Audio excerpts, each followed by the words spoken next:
बानी पीटीआई की सेहत बारे अदालत में रिपोर्ट जमा करवाई सामने आ गई है। रिपोर्ट के मुताबिक बानी पीटीआई ने दस्सिया कि गर्मी के महीनों के मच्छर ते कीड़े भी होंगे ने, उन्होंने गर्मी तो बचाव लिए रूम कूलर मुहैया है। जबकि बानी पीटीआई ने दस्सिया कि उन्होंने गर्मी के महीने जो 2 तो 3 वारी फूड पॉइजनिंग भी हो चुकी है। उन्होंने दस्सिया कि इन्हों के सैल के तकरीबन 10 कमरे नस्ब ने। उन्होंने दस्सिया एक कमरा उन्होंने शावर एरिया नाल कवर है, पर रूम के कोई कैमरा नहीं। बानी पीटीआई ने आख्या कि कैमरे नस्ब करने ते उन्होंने कोई इतराज़ नहीं, क्योंकि उन्होंने की हिफाजत ਲਈ ने। उन्होंने दस्सिया कि पिछले 5 महीने तो उन्होंने वकला दे नाल मुलाकात नहीं करवाई गई, होर उन्होंने अहलियाना नाल मुलाकात भी नहीं करवाई जा रही।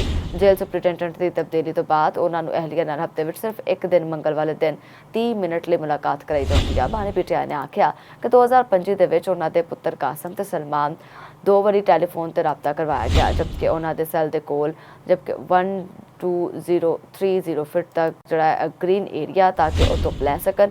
उन्होंने 32 इंच का टीवी भी मुहैया किया गया, पर चलाउण नहीं दिता जाता। उन्होंने तकरीबन 100 किताबां भी दस्तियाब सन।